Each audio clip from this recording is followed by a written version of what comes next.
you ever been so excited to embark on a new adventure or do something new that's big and exciting, and then you kind of get into it and you say, why the hell did nobody warn me about these things, right? Why didn't anybody tell me about this? Completely unexpected, right?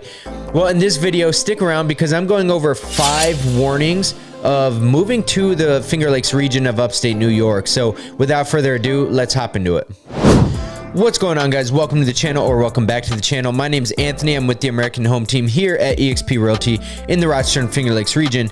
If you haven't already, be sure to hit that subscribe button and that notification bell so you're notified every time I post a new video.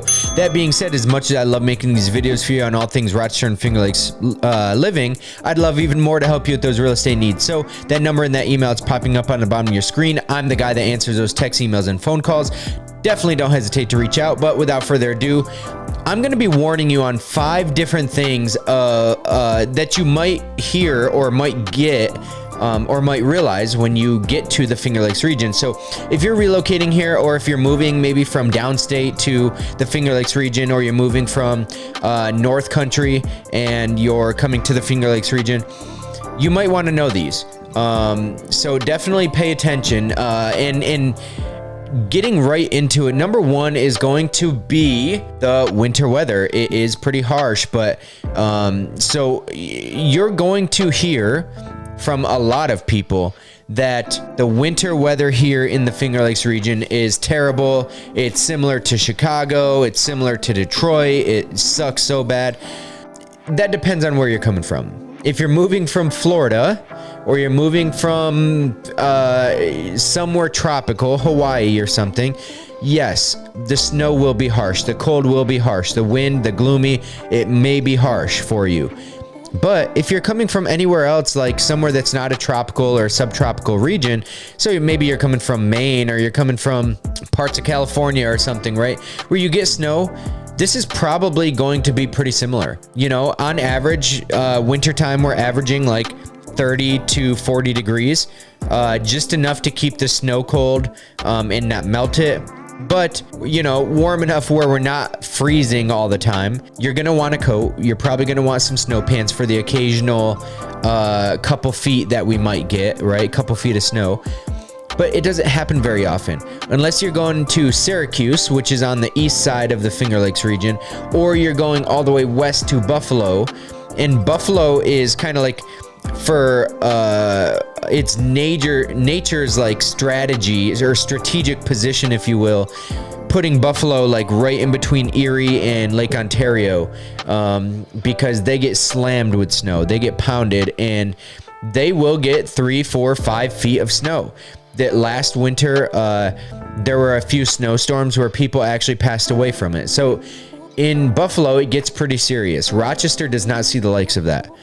Very rarely. There may be a few years that we can point to in history where something like that's happened, but as of late, that hasn't really been happening. We get maybe, you know, just a couple days throughout the winter time of a foot of snow or more.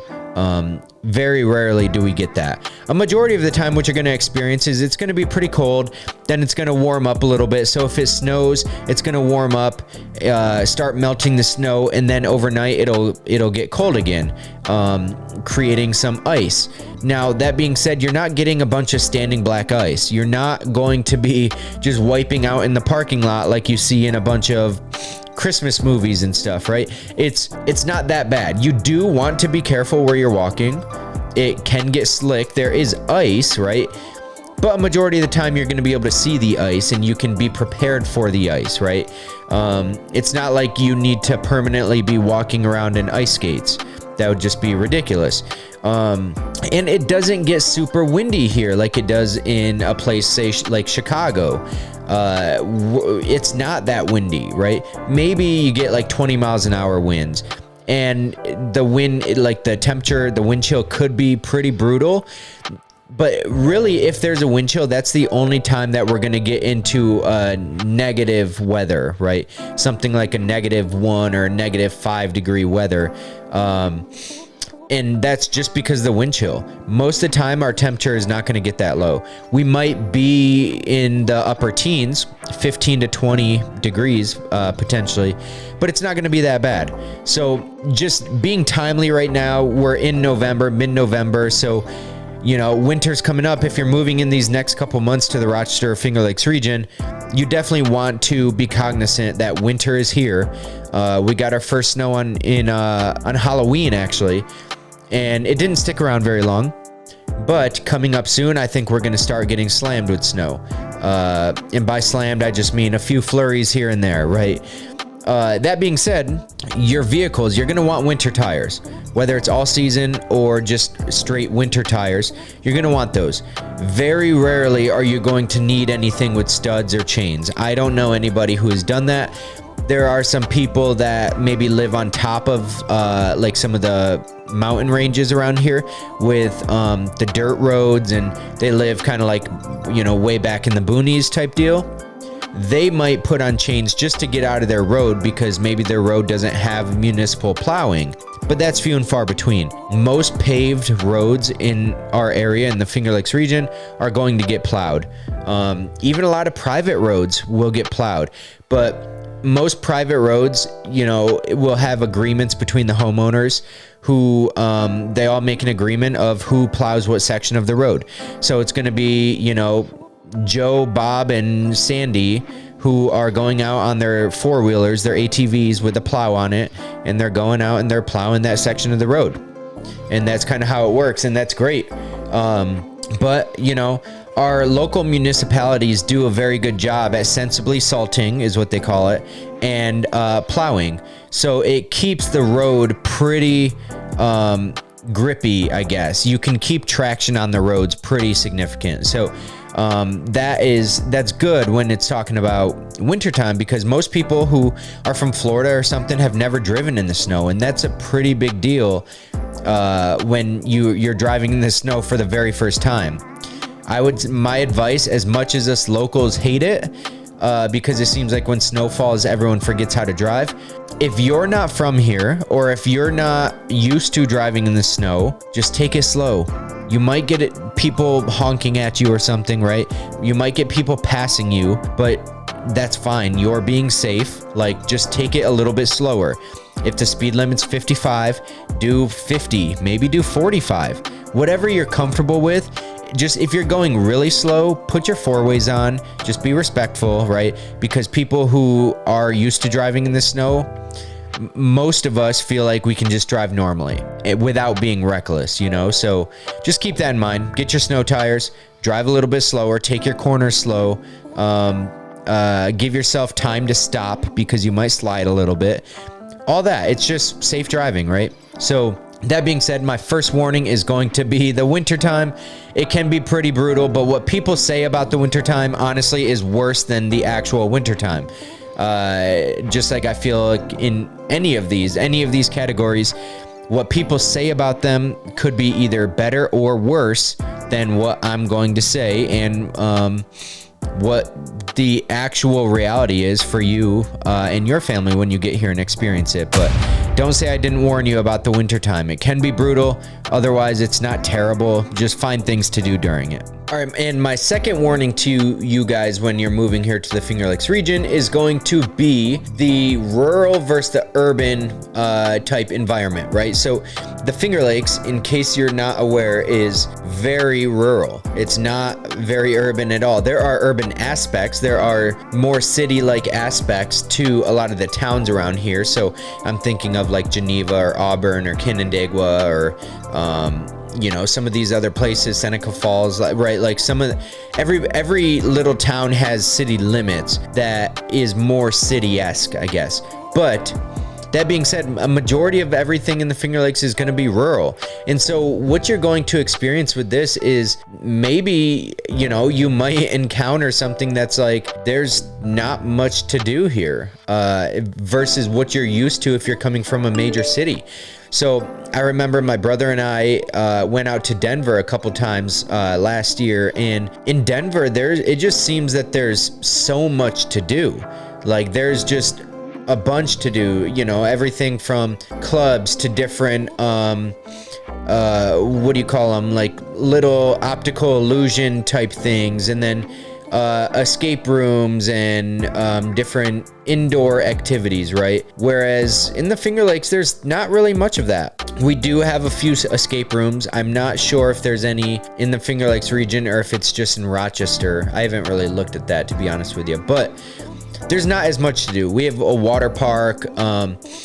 A majority of the things to do, though, are kind of like adult related. So it's gonna have to do with wine or beer, right? Wine and beer tasting. There's a bunch of that. But then it's also like for the kiddos, there's gonna be hiking, and there's gonna be trails for biking or mountain biking, and just other outdoor activities.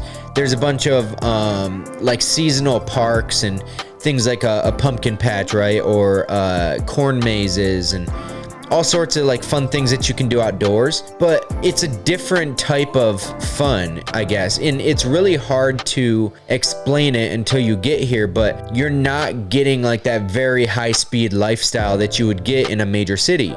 It's going to be a lot more laid back. It's going to be more leisurely, kind of take your time. Not quite like an island life, not like island time, right? But it's going to be a little bit slower here. The lake life is what a majority of people are here for. You got boating, fishing, kayaking, canoeing, ice fishing, all sorts of things, right? And then the hiking and biking and the waterfalls and sightseeing and stuff. Like that is our version of fun. And so a lot of people will chime in the comments. There's a lot of I'll call them a lot of dummies in the comment section saying the Finger Lakes is for boring people, or Rochester's for boring people, or whatever, right? Like it's a different style of fun, right? It's not gonna be these indoor optical illusion places that, you know, you can go to, and it's not gonna be that. A lot of it's gonna be outdoors. A lot of it's gonna require like real activity, which is why here you might see people a little bit more in shape just because they like to hike and stuff versus the national average, right? But, you know, that being said, a lot of what to do for adults anyway is the beer and wine culture, food tasting, wine tasting, beer tasting.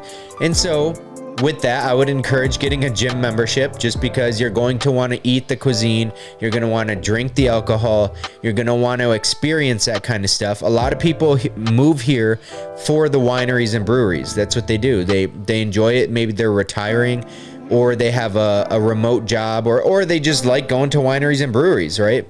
So I would recommend get a gym membership, keep yourself fit so that you can maintain a lifestyle of doing that kind of stuff if you like to do that. But as far as like the rural and urban lifestyle, it's going to be a lot slower here.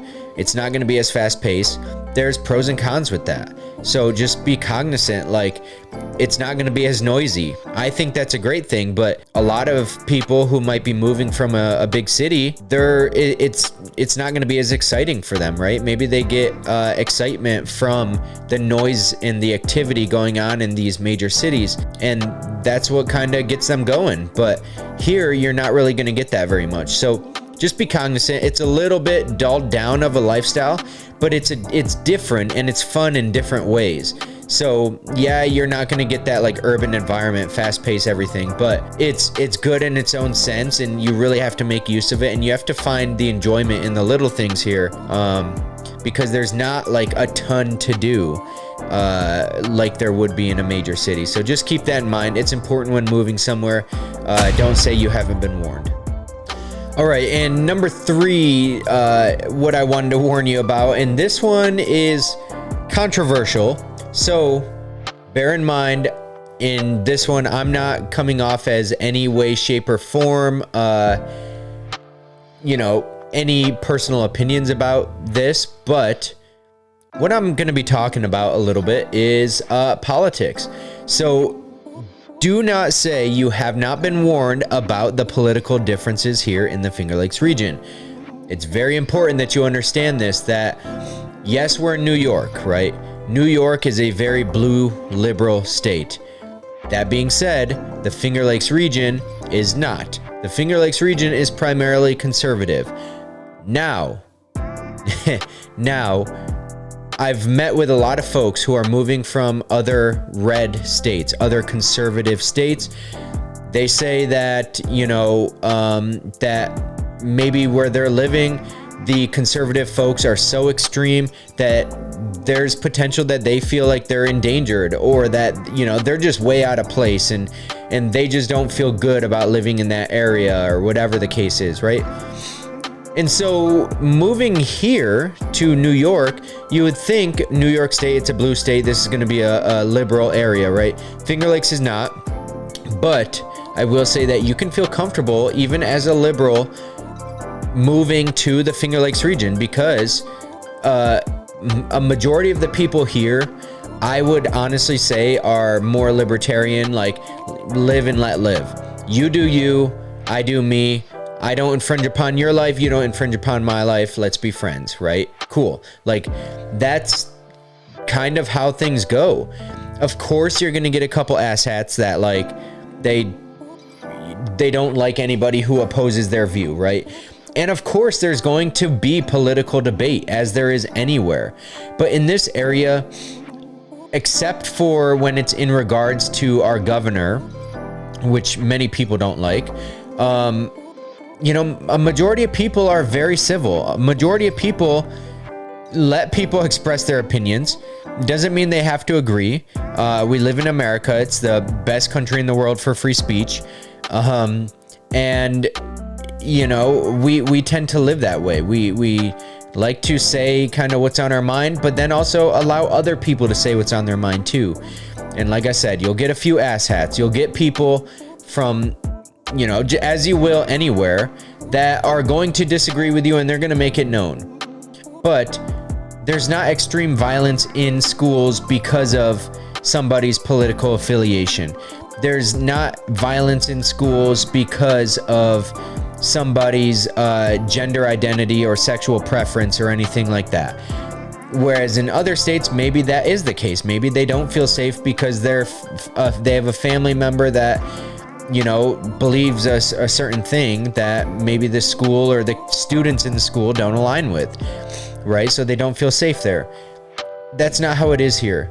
So, like I said, people are live and let live. Just, don't infringe upon my life, and we're cool. We're happy, So very, more like libertarian, if you will. Now, for like me, for example, just speaking about myself, if somebody wants to talk to me about anything politically, like I'm open to it, and I'll give my thoughts, and I'll try my best to present it in a respectful and honest way, as I think everybody should do. Now, there are people like me who also believe, like, if you get offended by me just like speaking my thoughts or my beliefs, it's kind of on you, right? So there's an aspect of like, are you too emotional about this kind of thing? Are you too sensitive about it? In which case, maybe you just shouldn't bring it up, or maybe you should just remove yourself from those conversations, right? But my point is that a majority of people will be open to those conversations, and there's that classic saying about things you don't talk about at the dinner table is like money, sex, and politics, right? Or money, religion, and politics. You can add sex in there too. That's kind of a taboo type thing. In this area, people are open to just about anything. People will talk about money. They'll talk about religion. They'll talk about the other two as well. So it's not terrible here. We can have free-flowing conversations and discussions and debates.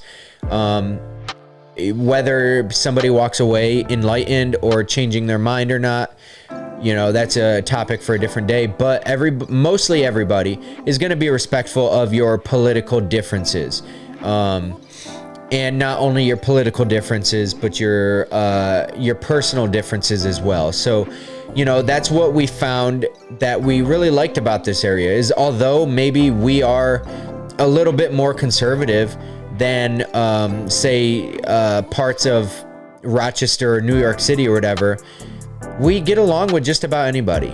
So, take that for what it is.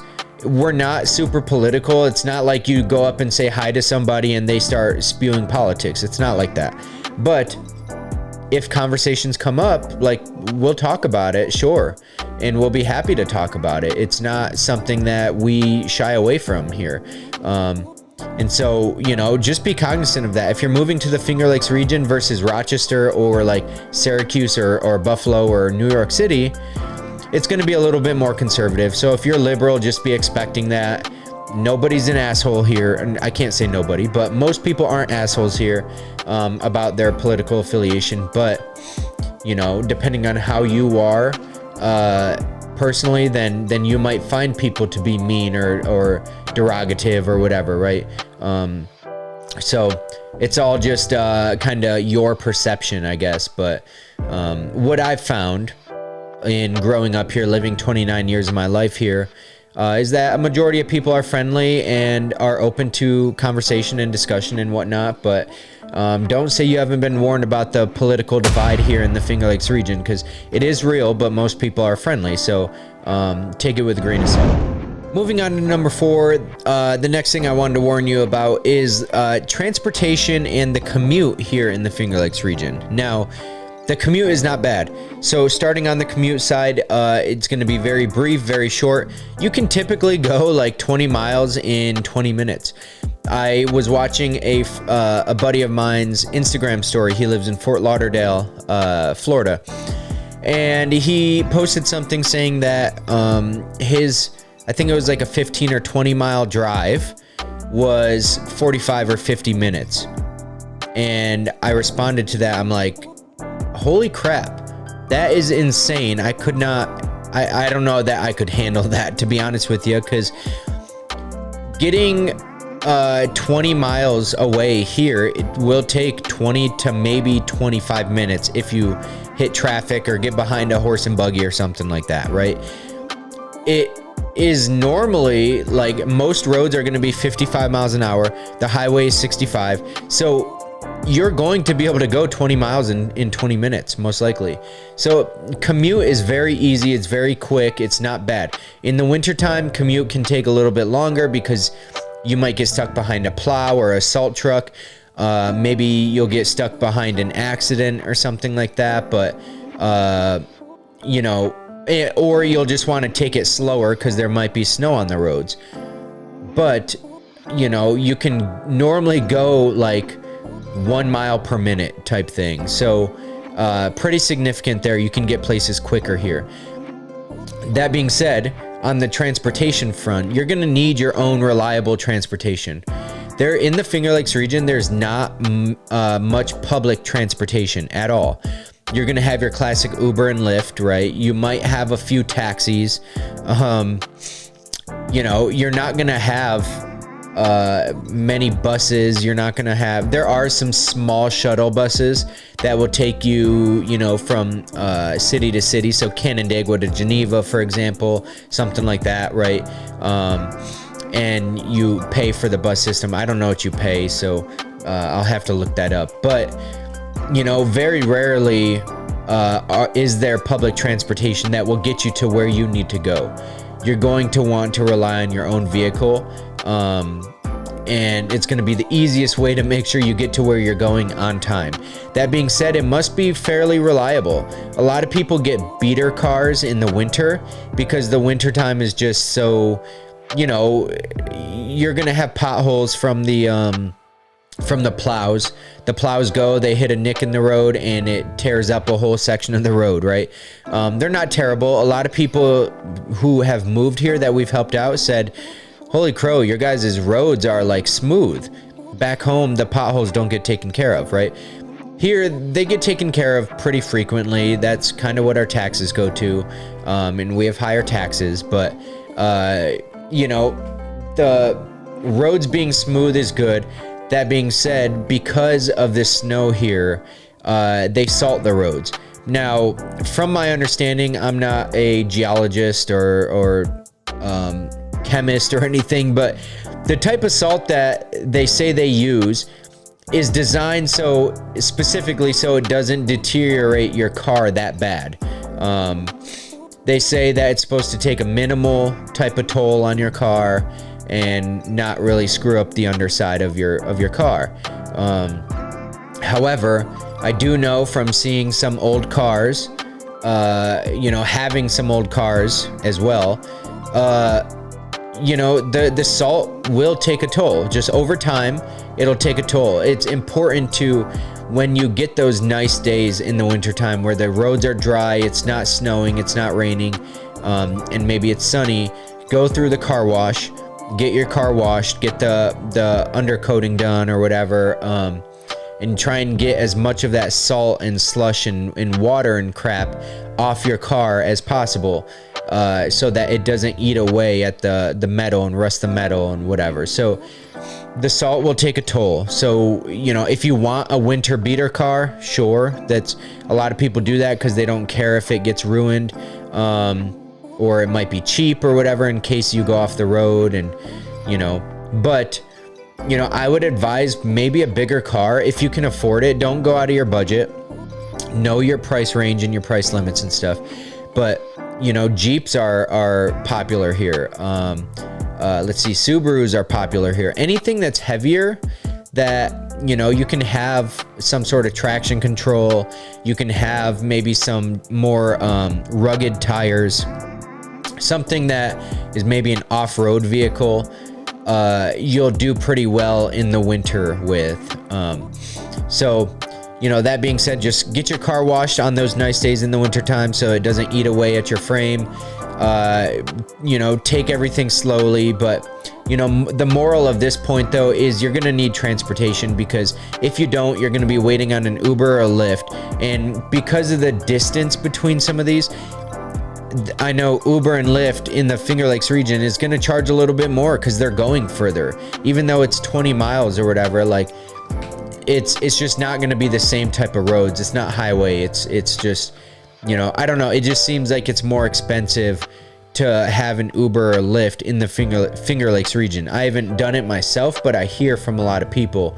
Versus somewhere in like Rochester, you're just going shorter distances in Rochester versus the Finger Lakes region. So keep that in mind. Lyft and Uber, not preferable. If they need to be done, they are here, but have yourself some reliable transportation that you can bank on getting to work or getting to your meetings or appointments on time with. You won't be sorry that you did. Obviously, in this area, we say cars are necessities. They just are. Whereas in, like, say, New York City or a big city, you might walk, or you might take the train, or you might have a scooter or something. Here, you're going to want a vehicle.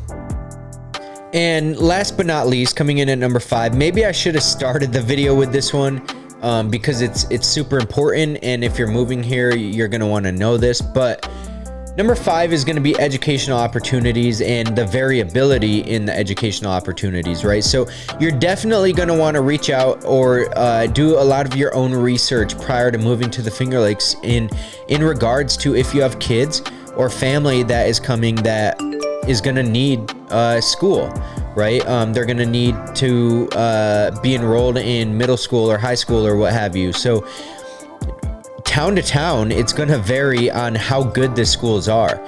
There are some schools that are, I'd say, an A+, but then there are some schools that might be like a C-. Now, that being said, I believe, I was talking to a very nice couple who's moving from Texas, and they were asking about the grading criteria of school districts around here. And I think that New York State has a very good educational program. I'm not a fan of public education myself, so keep that in mind. But me saying this, being someone who's not a fan of public education, I think it means something when I say that the public education is good here in New York State. I think maybe say our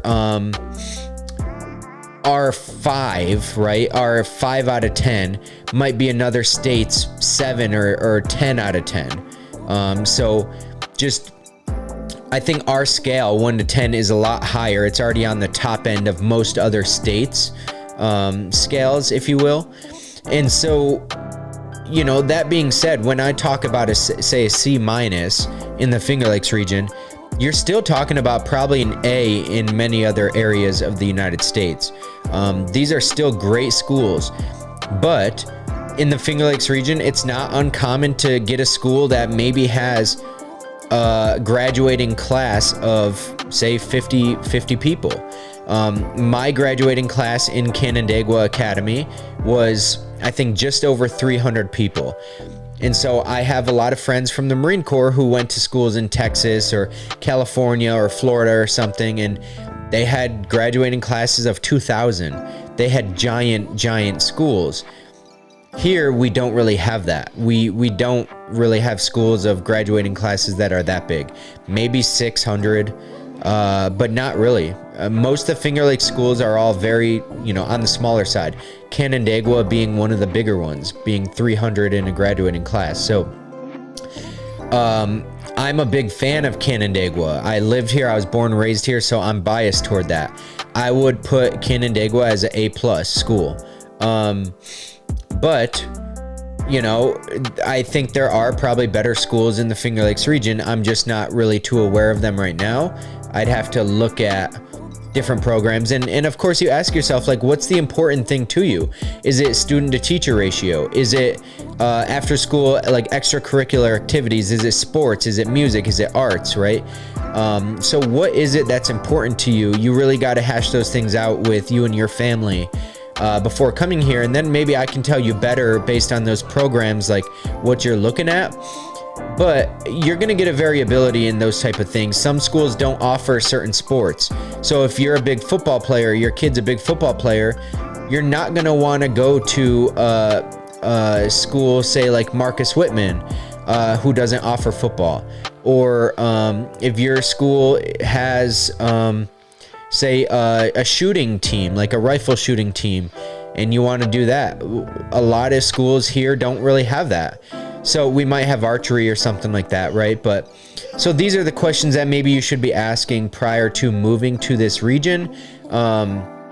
Just there are severe or just wide variabilities in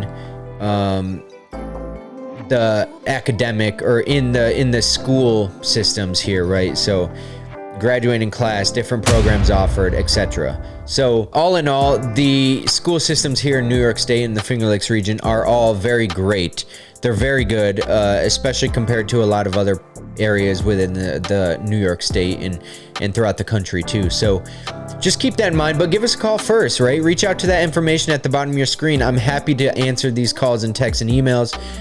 It's never too soon to reach out. I have people reaching out who aren't moving here for another year or two. One guy, I got a call from Colorado. He's moving here in 4 years. It's never too soon to reach out. I love answering your questions. Even if it doesn't transpire where you move here, right? I still like answering your questions. I like being of value and providing value and being of service to you guys. So reach out to that information that's on the screen. Be sure to hit that subscribe button and that notification bell. And until the next video, guys, we'll see you. Bye-bye. Bye-bye.